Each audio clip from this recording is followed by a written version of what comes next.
Rowing out into the centre of the lake, Joseph's heart pounded in his chest. The water was still, eerily calm, as if the lake itself were watching him.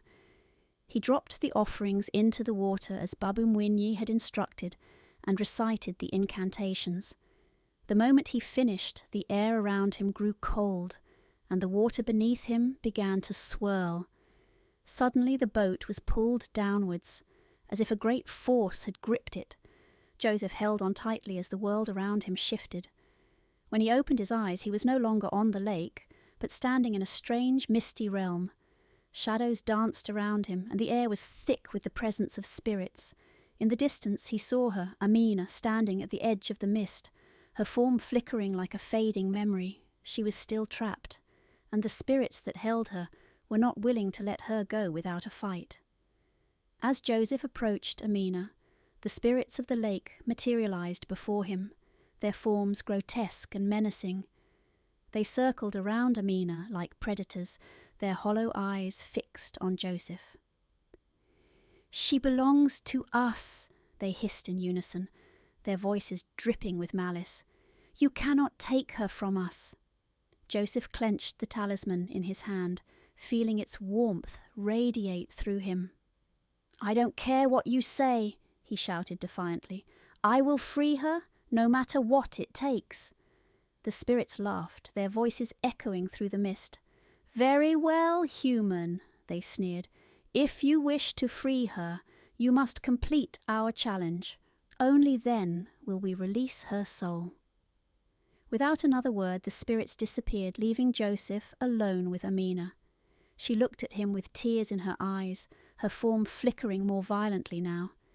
"Joseph, you don't have to do this," she whispered. "It's too dangerous." But Joseph's resolve was unshakable. He had come too far to turn back now. The spirits had set a challenge for Joseph, though they had not yet revealed what it was. As the mist swirled around him, a path began to form, a dark, narrow road that stretched into the distance, disappearing into the thick fog. Joseph knew that this was the path the spirits wanted him to follow, and he steeled himself for whatever lay ahead. As he took his first steps onto the path, the air grew colder, and the shadows around him seemed to come alive. They whispered his name, taunting him with dark thoughts and memories of his time with Amina. Every step felt like a battle against the weight of his own mind, as if the shadows were trying to pull him into the darkness. But Joseph pressed on, determined to reach the end and free Amina from her torment. As Joseph continued down the path of shadows, the spirits began to tempt him with visions of a life he could have had. They showed him a world where Amina was alive, where they had built a life together, free from the curse of the lake. In these visions they had a family, a home filled with laughter and love. Joseph could feel the warmth of the sun on his face, the sound of children's laughter in his ears. It was everything he had ever wanted. "Stay here," the spirits whispered, their voices soothing and sweet. "You can have this life. Amina will be yours forever. All you have to do is give up the fight." For a moment Joseph was tempted. The vision was so real, so perfect. But deep down he knew it wasn't true. It was a trick, a lie meant to trap him in the spirit world forever. With great effort he tore himself away from the vision and continued down the path, his heart heavy but resolute. The spirits were relentless in their attempts to break Joseph's spirit. As he journeyed deeper into the misty realm, the path grew more treacherous, and the shadows around him began to shift into monstrous forms. They snarled and hissed, their grotesque faces filled with malice as they lunged at him, trying to force him off the path. Each time one of the creatures appeared, Joseph's heart raced with fear, but he knew he couldn't let them stop him. This was the spirit's next test: fear. They wanted to see if Joseph would succumb to his terror, if he would turn back and abandon Amina. But Joseph's love for her was stronger than his fear. With each step, He reminded himself of why he was here, of the promise he had made to her. No matter how terrifying the journey became, he would not give up. At long last, Joseph reached the end of the path, where a great shimmering lake stretched out before him. This was the heart of the spirit world, where the most powerful spirits resided. Amina stood on the shore, her form flickering more violently now, as if she was on the verge of disappearing completely. Joseph ran to her, but before he could reach her, the lake spirits appeared once again. "You have proven yourself worthy," they said, their voices echoing across the water. "But one final challenge remains. If you truly wish to free Amina, you must offer us something in return, something of equal value." Joseph's heart sank. He knew what they were asking for. To free Amina, he would have to offer his own soul in her place. Joseph stood frozen, the weight of the spirit's demand crashing down on him, his soul for Amina's freedom. It was a choice he had never anticipated, a decision that would mean his own life would end here, in the spirit world. But as he looked at Amina, her form flickering like a dying flame, he knew that he couldn't let her stay trapped any longer. With a deep breath, Joseph nodded. "Take me," he said, his voice steady despite the fear that gripped his heart. "But let Amina go. She deserves to be free." The spirits were silent for a moment, as if they were considering his offer. Then, with a low rumbling sound, they spoke. "So be it. Your soul in exchange for hers." Amina's eyes filled with tears as she realized what Joseph had done. "No," she whispered, her voice breaking. "You can't do this. I can't lose you." But Joseph only smiled, his heart aching as he looked at the woman he loved. "It's the only way," he said softly. "I promised I would free you, and I'm keeping that promise." The spirits began to close in, their cold hands reaching out to claim Joseph's soul. He felt a deep chill wash over him, but he didn't resist. As the world around him began to fade, he kept his eyes on Amina, memorizing her face, her smile, the way she looked at him with love. "I'll always love you," he whispered, just as the darkness swallowed him whole. As Joseph's body collapsed to the ground, the spirits released Amina from their grasp. She fell to her knees, sobbing as she watched the man she loved disappear into the mist. But she was free. The curse that had bound her to the lake was broken, and she was no longer a prisoner of the spirit world. Yet the price had been too high. Joseph had sacrificed himself for her, and now she was alone. The spirits, satisfied with the exchange, faded into the shadows, leaving Amina on the shore of the lake. She stood slowly, her heart heavy with grief. Joseph was gone, but his love had saved her. She would never forget him, and she would carry his memory with her always. In the weeks that followed, Amina struggled to adjust to life without Joseph. Though she was free, the world felt emptier without him. She wandered the village, trying to find a sense of peace, but nothing could fill the void that Joseph had left behind. The villagers whispered about the mysterious woman who had returned from the lake, but Amina paid them no mind. She was lost in her own grief. One night, as she stood by the lake shore, she whispered his name into the wind. "Joseph," she called softly, hoping that somehow he could hear her. The wind carried her words across the water, but there was no reply.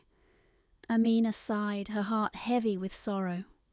She knew that Joseph was gone, but a part of her still held onto the hope that she might see him again, in this life or the next.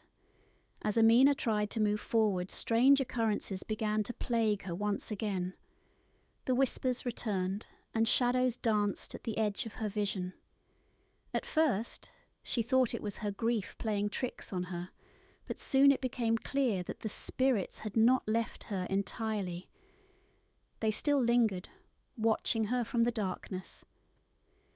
One night, as Amina lay in bed, she felt a cold presence beside her. She opened her eyes to find the spirits standing over her, their hollow eyes gleaming in the darkness.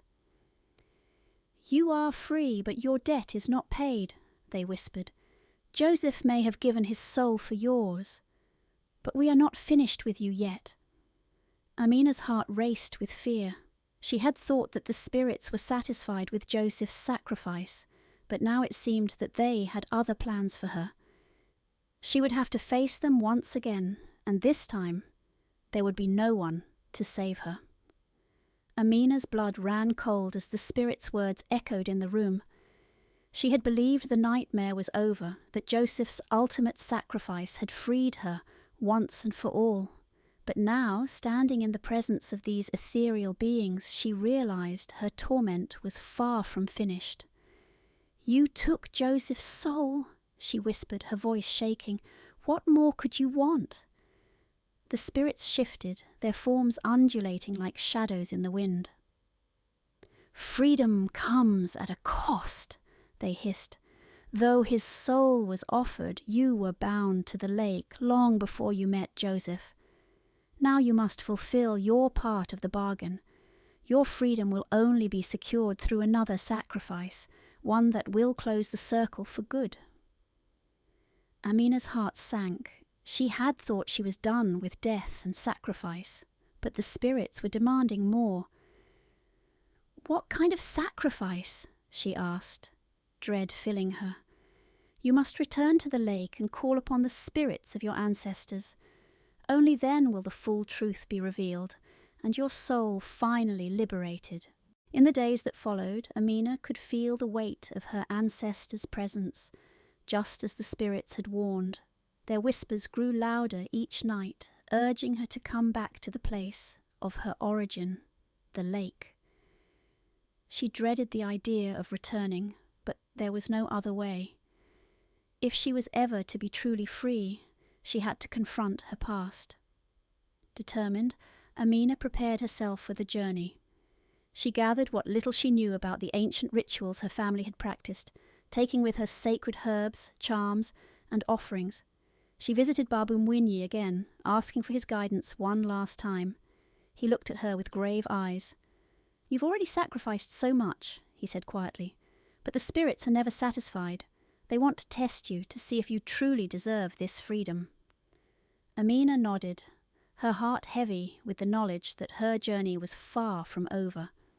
The elder handed her a special talisman made of iron and taisa beads. "Take this," he said.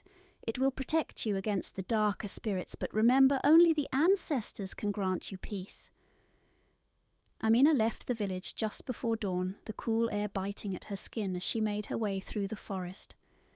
The path to the lake was familiar, yet now it seemed darker, more ominous than before.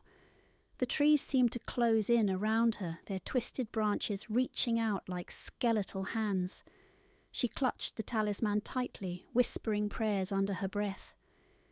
As she neared the shore, she felt the air grow colder, the mist thickening as it rolled off the water. The lake was as still as death, and for a moment Amina wondered if she was making a mistake by returning. But there was no turning back now. She had to finish what had begun years ago, when her life was first bound to this cursed place.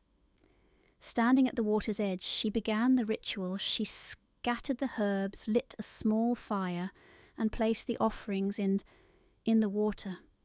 With every movement she recited the ancient chants her ancestors had passed down. The wind picked up and the mist swirled violently around her. As Amina finished the last incantation, the lake began to ripple, disturbed by forces unseen. The water bubbled and churned, and from its depths figures began to rise. These were not the dark spirits who had haunted her and Joseph, but rather the ancestors, powerful ancient beings who had once walked the earth. They floated above the water, their forms shimmering with an ethereal glow. Their eyes, though ancient, were filled with wisdom and sorrow. "Amina," one of them spoke, his voice deep and resonant, "you have come to us seeking freedom, but freedom is never without a price."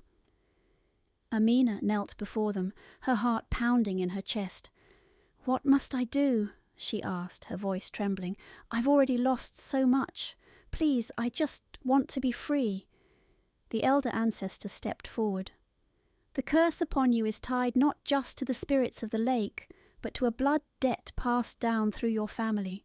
You are the last in your line, and only by confronting the source of this curse will you be freed." The words of the ancestors echoed in Amina's mind.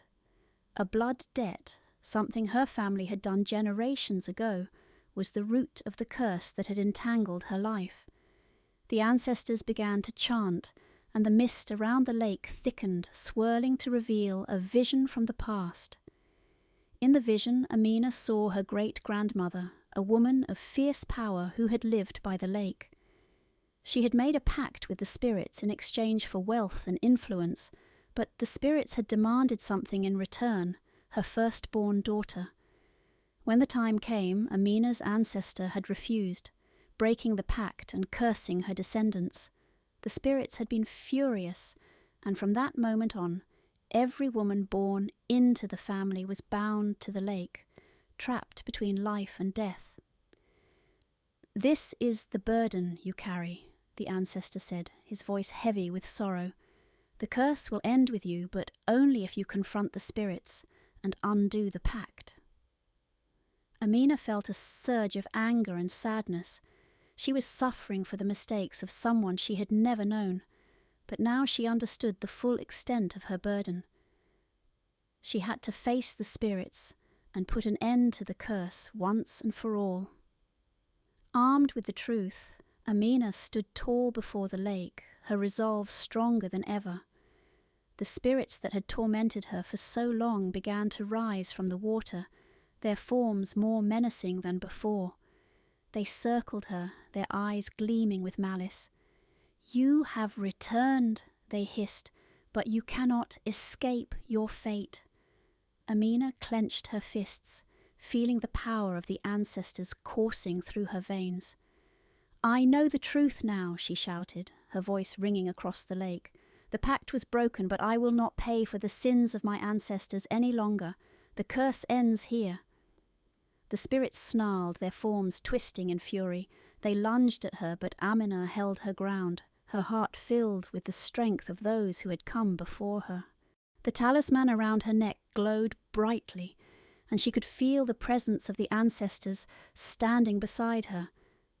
The air around Amina crackled with energy as the spirits attacked, their dark tendrils reaching out to pull her into the water. But Amina was ready. With the talisman glowing in her hand, she struck at the nearest spirit, the light searing through its shadowy form. The spirit shrieked and recoiled, but more came, circling her like vultures. Amina fought with all her might, calling upon the power of her ancestors to guide her.